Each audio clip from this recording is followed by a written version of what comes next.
కొత్త బిజినెస్ కోసం ఆలోచిస్తున్నారా? ఈజ్ ఆన్ డిస్ట్రిబ్యూషన్ కోసం కాల్ చేయండి 9154729854.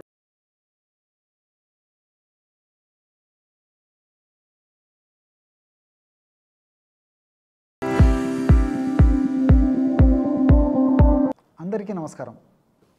నేను మీ ఆయుర్వేద డాక్టర్ చిట్టిబుట్ల మధుసూదన శర్మని. మనం ఈ వీడియోలో మోకాళ్ళ నొప్పులకి చక్కటి గృహ వైద్యం అనేటువంటి అంశాన్ని గురించి తెలుసుకోబోతున్నాం. మోకాళ్ళ నొప్పులు ఈ యొక్క సమస్యని సర్వసాధారణంగా నీ జాయింట్ పెయిన్స్ అనేటువంటి పేరుతో పిలుస్తూ ఉంటారు. ఇంతకుముందు పూర్వకాలం అయితే ఏదో వయస్సు వచ్చిన తర్వాత ఈ మోకాళ్ళ నొప్పులు రావడం సర్వసాధారణంగా ఉండేది. కానీ ఈ రోజుల్లో మనకు తెలిసి తెలియక చేసేటువంటి అనేక రకాలైనటువంటి పొరపాట్ల వల్ల, వివిధ రకాలైనటువంటి ఇతర కారణాల వల్ల మరి చిన్న వయసులోనే అంటే ఇంచుమించు 25 సంవత్సరాలు 30 సంవత్సరాలు దాటినటువంటి వాళ్ళల్లో కూడా ఎక్కువ మందికి ఈ మోకాళ్ళ నొప్పులు వచ్చి వేధించి పీడించి బాధిస్తూ రకరకాల ఇబ్బందులకు గురి చేసేటువంటి పరిస్థితి ఏర్పడుతుంది. ఈ యొక్క మోకాళ్ళ నొప్పులు సమస్య తగ్గేందుకు మనం గత కొన్ని వీడియోల్లో అనేక రకాలైనటువంటి గృహ వైద్య విధానాలు, అదేవిధంగా ఈ గృహ వైద్య విధానాల్లో కూడా కడుపులోకి ఎలాంటి ఔషధాలు సేవించాలి, అదేవిధంగా పైపుత ముందుగా ఎలాంటి ఔషధాలు తయారు చేసుకొని వాడుకోవాలి మొదలైన వివరాలు తెలియజేయడం జరిగింది. ఈ వీడియోలో మరొక ఫార్ములాని ఈ మోకాళ్ళ నొప్పుల సమస్య తగ్గేందుకు మనం తెలుసుకోబోతున్నాం. ఈ ఫార్ములా తయారీకి కావాల్సినటువంటి పదార్థాలు రెండే రెండు. శొంఠి పొడి 50 గ్రాములు తీసుకోండి. అలాగే రెండవదిగా మెంతులను వేయించి చేసినటువంటి పొడి 150 గ్రాములు తీసుకోండి. శొంఠి పొడి 50 గ్రాములు, మెంతులను వేయించి చేసినటువంటి పొడి 150 గ్రాములు.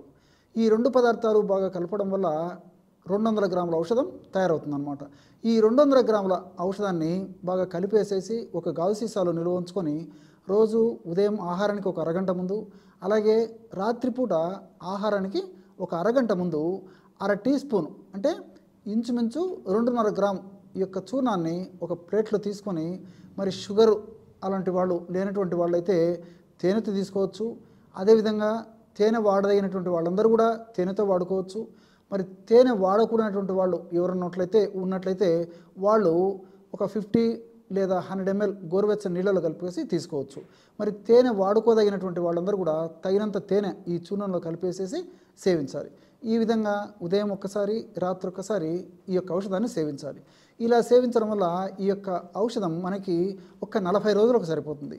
ఈ 40 రోజుల తర్వాత మరలా ఇదే పద్ధతిలో ఔషధాన్ని తాజాగా తయారు చేసుకుని మరలా వాడుకుంటూ ఉండాలన్నమాట. ఈ విధంగా ఈ యొక్క ఔషధాన్ని మనం దీర్ఘకాలం పాటు వాడినప్పటికీ ఎలాంటి సైడ్ ఎఫెక్ట్స్ ఉండవు. అన్నీ మనకు సైడ్ బెనిఫిట్స్ ఉంటాయి. కాబట్టి క్షేమదాయకంగా వాడుకోదగ్గ దివ్యమైనటువంటి ఔషధం మనం ఇప్పుడు చెప్పుకున్నటువంటి ఈ శొంఠి పొడి, మెంతి పొడి కలిపి తయారు చేసుకున్నటువంటి ఔషధం.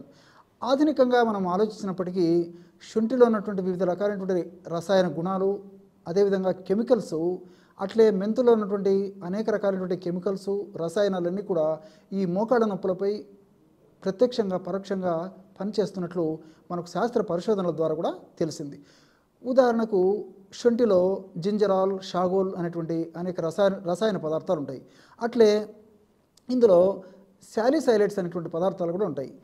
మనకందరికీ తెలుసు ఈ శాలిసైలైడ్స్ అనేటువంటి ఈ యొక్క రసాయన పదార్థాలు ఇంగ్లీష్ వైద్య విధానంలో నొప్పులు తగ్గేందుకు వాడుతుంటారనమాట.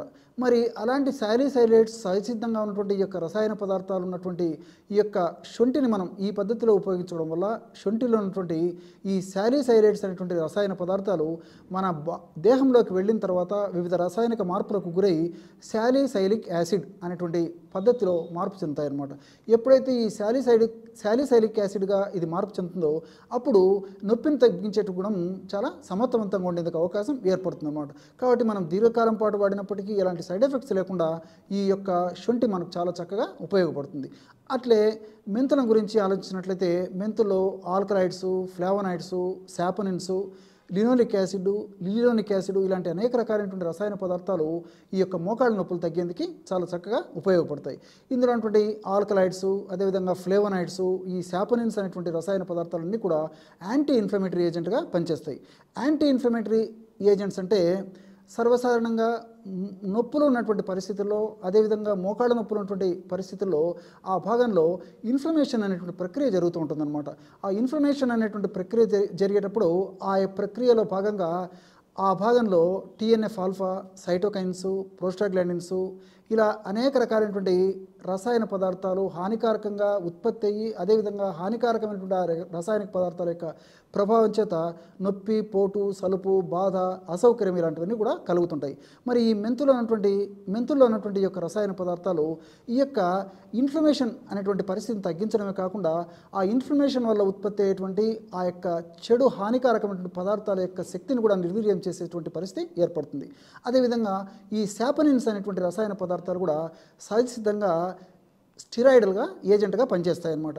మరి ఆధునిక వైద్య విధానంలో తప్పని పరిస్థితుల్లో వైద్యులు కూడా కొన్ని స్టిరాయిడ్స్ ఔషధాలు ఈ యొక్క సమస్య తగ్గేందుకు సూచిస్తుంటారు. మరి అలాంటి స్టిరాయిడ్స్ మరి వైద్యులు కూడా కొన్ని రోజుల పాటే వాడమని చెప్తారు, కానీ దీర్ఘకాలం పాటు వాడమని చెప్పరు. కారణము దానివల్ల వివిధ రకాలైనటువంటి సైడ్ ఎఫెక్ట్స్ వస్తాయి. కానీ సహజసిద్ధంగా మనం ఇలాంటి పద్ధతిలో వాడుకున్నటువంటి ఈ న్యాచురల్ స్టిరాయిడ్స్ ఎలాంటి సైడ్ ఎఫెక్ట్స్ కూడా ఉండవు అన్నమాట. అంతేకాకుండా ఇందులో ఉంటున్న మరొక ప్రత్యేకత ఏంటంటే ఈ యొక్క సాపోనిన్స్ యొక్క మరొక ప్రత్యేకత మన దేహంలో ముఖ్యంగా జీర్ణ వ్యవస్థలో కొవ్వును జీర్ణం చేసేటువంటి లైపేజ్ అనేటువంటి ఎంజైమ్ యొక్క ఉత్పత్తిని తగ్గించేస్తుంది అన్నమాట.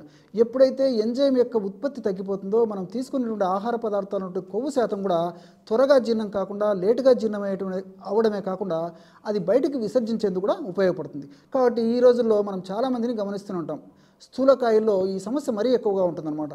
మరి వెయిట్ తగ్గేందుకు కూడా పరోక్షంగా ప్రత్యక్షంగా ఈ యొక్క మెంతులు ఉపయోగపడతాయి.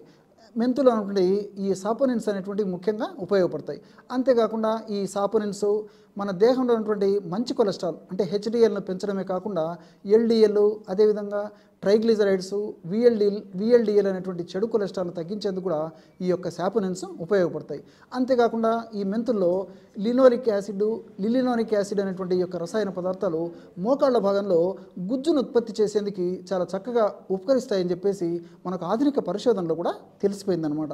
మరి ఈ యొక్క ఔషధాన్ని ఈ పద్ధతిలో వాడుకోవడం వల్ల మోకాళ్ళ భాగంలో గుజ్జు బాగా ఉత్పత్తి అయ్యేందుకు కూడా ఇది బాగా ఉపయోగపడతాయి. కాబట్టి మరి ఆ గుజ్జు బాగా ఉత్పత్తి అయినప్పుడు ఆ నొప్పి కూడా తగ్గేందుకు అవకాశం ఏర్పడుతుంది. కాబట్టి మనం ఈ రెండు పదార్థాలను ఈ పద్ధతిలో వాడుకోవడం వల్ల మోకాళ్ళ భాగంలో వచ్చేటువంటి నొప్పి, పోటు, సలుపు, బాధ ఇలాంటివన్నీ తగ్గడమే కాకుండా ఆ భాగంలో కండరాలు సడలింపబడి చాలా సులువుగా ఉండేటువంటి పరిస్థితి ఏర్పడుతుంది.